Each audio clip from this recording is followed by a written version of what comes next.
There's this girl that lives in my uni halls. We're not roommates, but we are flatmates. We are both 19 years old.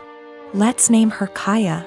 I met her in September when we started university and moved into halls. We're not best friends, but we are friendly. We don't really spend much time together. Over time, my friends noticed that Kaya tried to copy me in everything. It started slowly, accessories and some clothes. Nothing major. I didn't even notice until people started pointing it out to me. I have a rather distinct style and she started copying it. I don't know the style and she's free to wear what she likes, but it's the exact same copies of my outfits, which is very odd. But then, it started going further. I dyed my hair, she dyed her hair. I bought something for my room, she bought the same thing. I started chatting with a guy. She became obsessed with that guy to a point that whenever I had a male friend or guy I was interested in over, she would go out of her way to try and get their attention, coming down to the kitchen in nothing but a towel. She never used to do it, etc. And she would do anything to attract attention. Now, don't get me wrong, I couldn't care less if the guy was looking, and even if it was my boyfriend looking. I'd have a beef with him, not her, but the blatant attention-seeking behavior was just odd. I joined societies and sports, and after she found out, she joined the same ones I did. Basically, everything I do, she copies eventually. It's just really creepy, but I haven't said anything. I wouldn't even know what to say. Over the Easter break, my friend and I were at my family house, a bit drunk, and decided to test out whether Kaya really copies everything I do. I made a post on social media about shaving my head. My friend does hairdressing and she helped me out faking shaved head, and I posted a photo with shaved head. I deleted the photo few days later and forgot about this whole thing. After Easter break was over, we had uni exams and I was focusing on that. Imagine my shock when I came back and Kaya had shaved head. And she was pissed when she saw me. She started shouting how I lied to her and why would I do that. She went on and on and on, really angry. Admittedly, I ignored her and hid in my room. She sent me a text telling me that she expects me to pay for her wig as it's my fault she shaved her head. I replied that absolutely not, that it was not my fault, and she decided on her own to do that. She kept attacking me over it every time I saw her. It's been a few days since I came back from Easter break. My exams start tomorrow, and yesterday I received an email from my university asking me for a meeting over the issue. She reported me to uni over something she's done. I am genuinely confused. Was I really in the wrong? I believe it started when I was around 6 years old. My parents often had friends over in the house.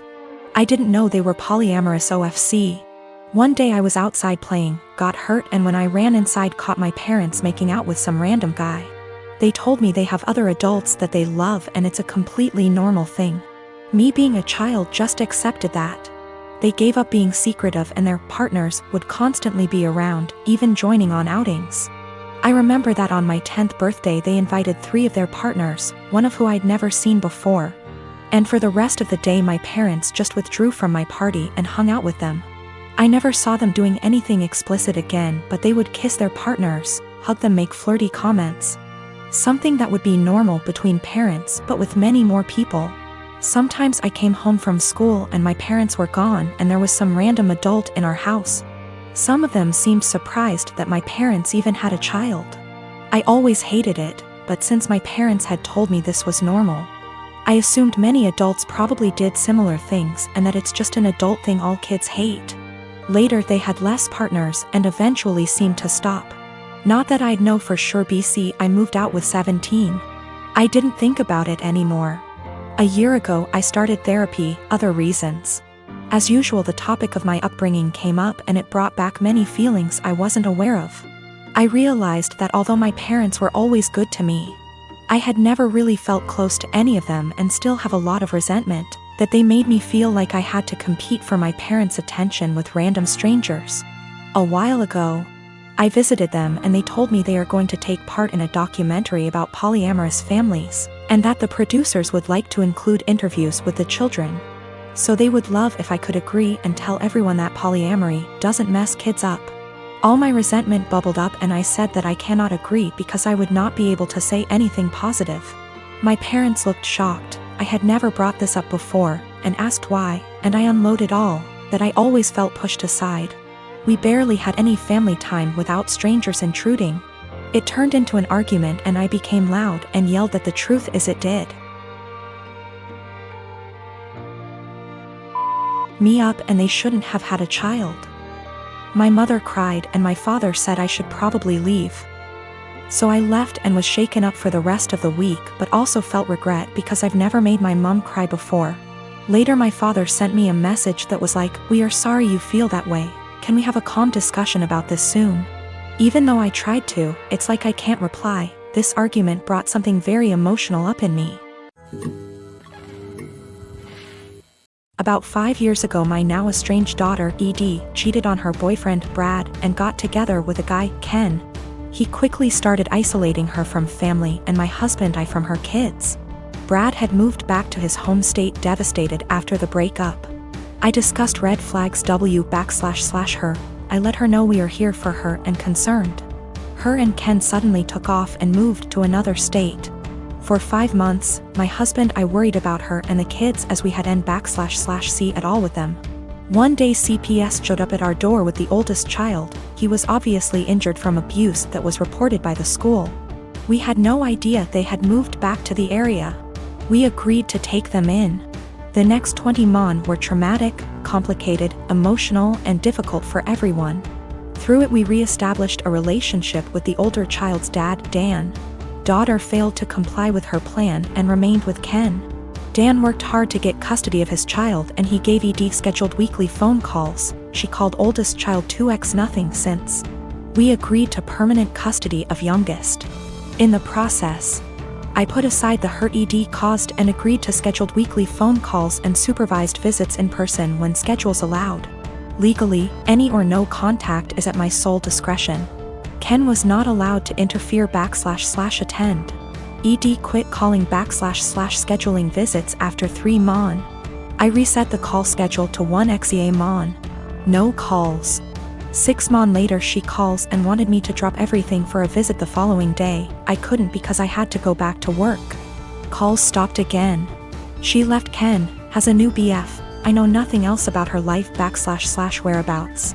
She started calling again about a year ago and I let her know that if she was consistent with her monthly scheduled calls, we would move towards weekly calls again.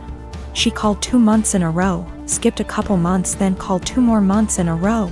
Last one happened to be night before child's birthday. She asked him what he wanted for his birthday. He said a call from her. The next day, as he blew out candles he said, "My mom is gonna call now."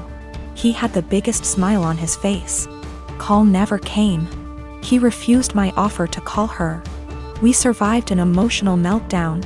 Next month, no call, just a text after with a lame timing excuse as to why and sorry about the birthday call, she didn't feel well. Following month, I get a text that Edie feels ill again, won't be calling. I am beyond frustrated at this point. I have looked past her refusal to rebuild a relationship with us, but when it comes to the kids my heart aches for them. Hey race where I might be the I responded, "Parents do not get sick time. We all had COVID recently, including me, and I still took care of the children. If you do not have any time for him once a month, I don't want my time wasted with your excuses." Of course, calls stopped again. I am a 25 years old male own a lakeside property that was legally and officially given to me by my parents. I have been living here for 6 years and have some great neighbors along with some not so great ones. Of all my neighbors I have only ever had problems with one who lives right next door named Mariette. She first moved in early this summer as she had the former house on her property demolished and rebuilt. My problems started with her over the use of my wood stove and fireplaces.